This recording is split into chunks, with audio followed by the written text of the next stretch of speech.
Your trust in God to make a way where it must come into place. Praise God. Hallelujah.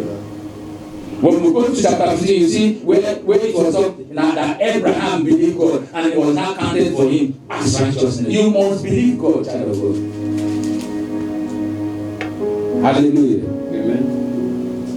So there are certain things before we jump to chapter 15. There are certain things that you must also take away from you for you to be able to see. You must take away distractions. Bible said it was when Lot was taken away from Abraham that the Lord appeared. Now, I'm not interpreting that literally, but when we apply that, it means that when Lot was with him, Abraham was not able to see and hear God properly. It means that Lot was a kind of hindrance, in as much as Lot was a relation, a nephew. Now, there are certain things that is happening around you, around me, that we may need to do away with.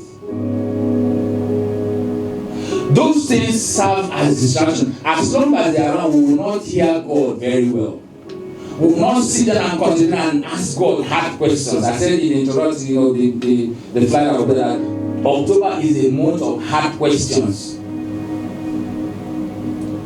Because the corporate world is a month beginning of the last quarter where they actually drill themselves. They want to achieve the best to close the year, a big balance sheet and all that. For those of you that are in business. So you must ask yourself, I must ask myself, the year has run from January to September, this is October. You must ask yourself, what have I done for myself? What have I done for God? What have I done for humanity? How have I applied myself with the talents and abilities that God has given me, the opportunity that God has given me? So you must ask hard questions. The people that manufacture cars that I'm talking about, they go back and do research. That research is they ask hard questions. They will say, this one that we did now, what else can we do? In the handle of the door, in the speed of the car, in the lighting system. You know, sometime ago recently, you began to see light as jewelry in cars. It wasn't like that before. And I'm saying, what is this one? If you want to wear jewelry now, wear jewelry. Those in that car, they wear the jewelry. They will put something in the eye, in the lights or something. You just see that. I said, what is all this one? But they are doing it because they want to give an improvement. They want to enhance. They want to tell people that something new has been done, isn't it? So that is how it is with life. We must ask ourselves hard questions. The only room that is available is the room for improvement. Don't bother where you are. If it's good, it can get better. If it's bad, it can get good. Let me use that term. But your imagination, your thought process must come to play. You must remove every distraction. Sometimes distraction can be your frame of mind. It may not be standard. It may not be like your company, people that's your first one, don't follow bad company, don't follow friends who are not going anywhere. Yes, that is okay, that is obvious. But sometimes your mind can be a hindrance, can be a distraction. How do I mean? When you think negative thoughts. Something they call thinking. Oh, yes, thinking. You only think bad. You only think you cannot make it. You only think that you're not able. Those things distract you. Because you spend time concentrating on them rather than concentrating on what to do to move forward. And as long as you're thinking about those things, you're not making progress. So those things are distractions on their own. Hallelujah. Amen.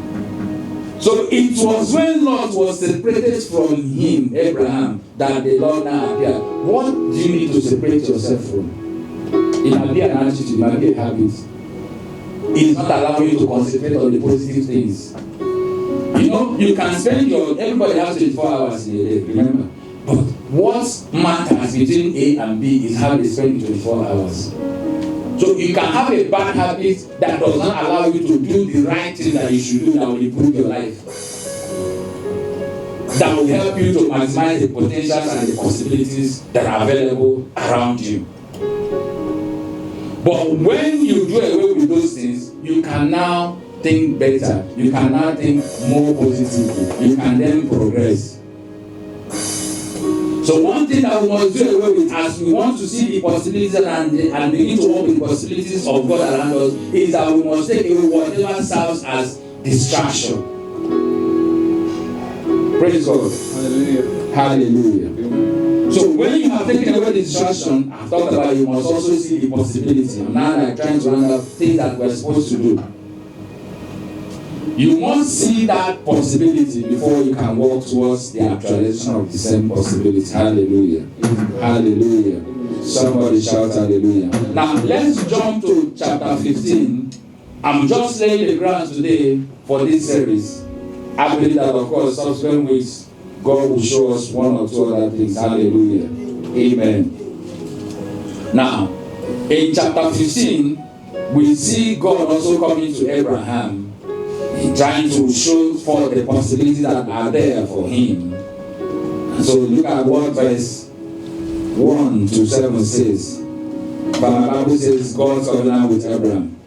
So covenant in itself is a possibility. Hallelujah. After these things, the word of the Lord came unto Abraham in a vision, saying, Fear not, Abraham, and thy shield and thy exceeding great reward. Abraham didn't know that God was his shield and exceeding great. So God is reminding him, God is telling him. And Abraham said, Lord God, what would thou give me, seeing I go childless? And the steward of my house is this Eliezer of Damascus. What does it again? And Abraham said, Behold, to me thou hast given no seed, and lo, one born in my house is mine heir. And behold, the word of the Lord came unto him, saying, This shall not be thy heir. God is not telling him the possibility that this will not be the end of his life. Where you are now can never be the end of your life in the name of Jesus. Saying, This shall not be thy heir, but he that shall come forth out of thy own bowels shall be thy heir.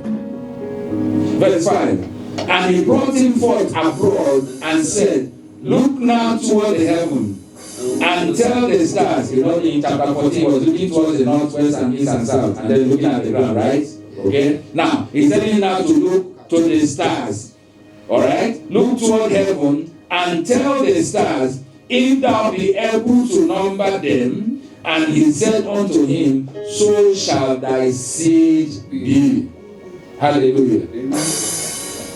First, it was as if you can see it, it will be like the dust of the ground, which of course you cannot count. Now, it's the stars. If you can count, you can see it, you cannot of course count the stars. Hallelujah. Amen. Hallelujah. So shall thy seed be. Verse 6. And he believed in the Lord, and he counted it to him for righteousness. Hallelujah. Amen. Hallelujah. Verse 7 finally. And he said unto him, I am the Lord that brought thee out of the Ur of the Chaldeans to give thee this land to inherit it. Can you see the possibility? Can you see the possibility? Can you see the possibility?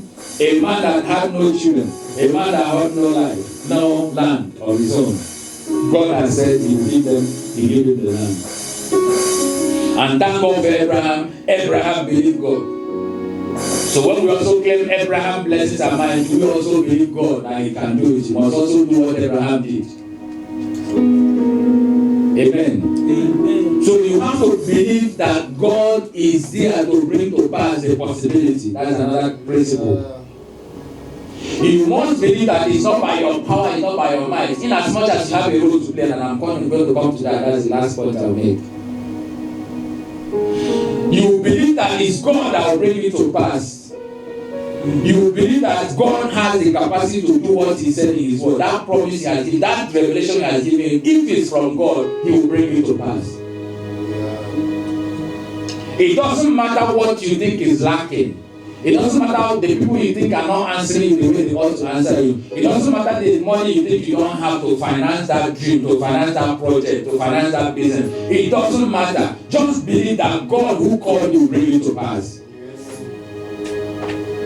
So Abraham believed God and it was counted for him for righteousness.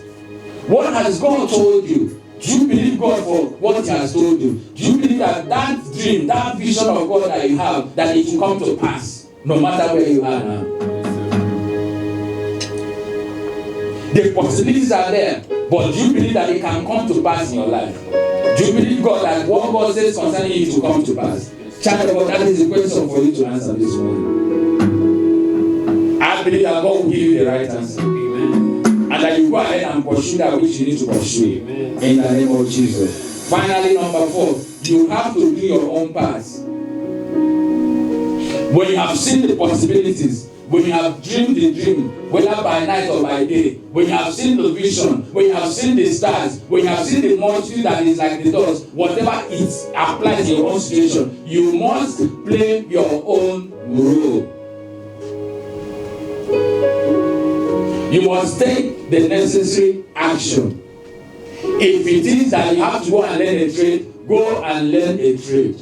If it is that you have to go back to school and get another degree, go back to school and get another degree. If it is that you need to take some skills, sometimes now it's so that the trend is people have a degree, they then learn a skill that they can qualify in that skill plus their degree is now what puts them ahead in life. Praise God. Hallelujah. So sometimes there's a step for you to take in order to jumpstart into that possibility. There's something you need to do. There are certain people you need to reach out to. There are certain things you may browse in the internet. Your internet time now may be more productive because you're turning towards learning a new skill. It's not just looking at who is dancing and who is not dancing. Who is opening a house or not, who is being gifted with a car or not. Those things are just distractions. The same internet that you're using, the same data that you have, you can use it and actually get into a site that will teach you 1 or 2 things. Am I saying something? So there is something for you and I to do for the realities and the possibilities that you have considered, the feasibilities and the practical, all those things to come to pass, to materialize. Hallelujah. The possibilities that are around you and which God will further expose you to in this season, I pray for you, I pray for myself, they will be realizable in the name of Jesus. Amen. I say they will be realizable in the name of Jesus. The Lord will so much enlighten those possibilities that you will be looking, which one do I do first? That will be your portion in the name of Jesus. You will not be left empty in the name of Jesus. You will not be left bereft of ideas in the name of Jesus. You will not be left asking, what do I do in the name of Jesus? God will show you the way. God will show you the way. God will show you the way. God will show you the way. If you read and shout hallelujah. Hallelujah. God is in the business of showing us the possibilities that will help our life and our destiny. In this season, those possibilities will be made manifest in your life. Amen. In the name of Jesus. I want us to look at one scripture in the New Testament and I will round off. Praise God. Remember that we're introducing this series this Sunday, and there are other things that God will want us to learn in the subsequent weeks. 3 John, just as one chapter. Hallelujah. Take glory, Father. Take glory, Son. Take glory, Holy Ghost. Now forevermore. Take glory, Father. Take glory, Son.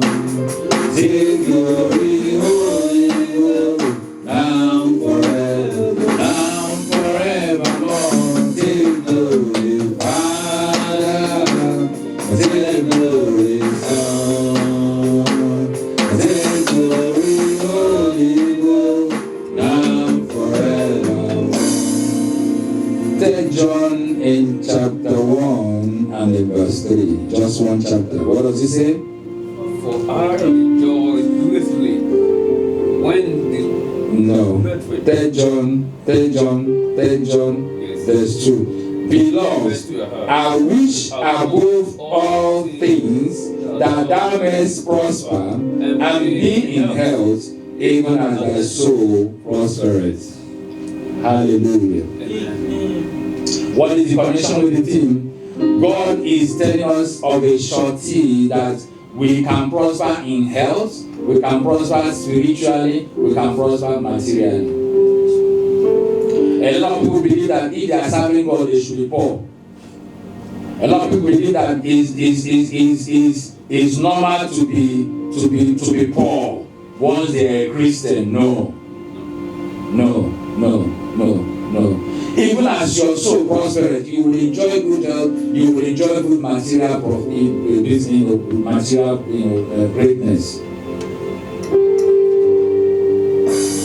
The battle is a mental battle. You must come to that point where you know that we serve a living God who has all things in abundance. You must come to that point where you know that as a child of God, you are supposed to have all things made available to you. And even when there are challenging times, as an overcomer, you will also overcome. That's a possibility. Because most people believe that, can I come out of this one, this sickness, this issue, can I come out of it? And they go into depression. So if you have the mentality that God is your provider, even when there are challenges, even when there are difficulties, God is telling us this morning that you are an overcomer. God is telling us this morning that you need to prosper in the areas of life, spiritually, physically, and materially. It's your birthright. It's a covenant we have with God. And in this season, I pray that God will make available those things that we need to do to possess our position in the name of Jesus. Tell us you possess your position in the name of Jesus. I say you possess your position in the name of Jesus. If you begin to shout hallelujah, you begin to make it definitely, make it bigger, hallelujah. I don't know what you have found this one, but there's something that remains to be done. Everything we're talking about, it comes from the standpoint of a relationship with God. When Adam sinned, the same way we inherited Abraham, so we inherited the lineage of Abraham, we inherited the lineage of sin. We became sinners by, birth through Adam. Alright? But Jesus came and died on the cross of Calvary. He sacrificed his life. And in doing that, he paid the price that you and I would have paid. But there's something again for us to do. We must accept that sacrifice by saying, Jesus Christ, come into my life, be my Lord and personal Savior. Then you become reconciled to God. Then all the things we're talking about will make sense because you now have a relationship with God. If you don't have a relationship with God, all that we're saying is just stories. And even when you think you're prospering in both, it's just humanity or humanism. So I want to give someone an opportunity to meet with Christ this morning. You're watching me online or you're here, you don't have a relationship with God. Can we just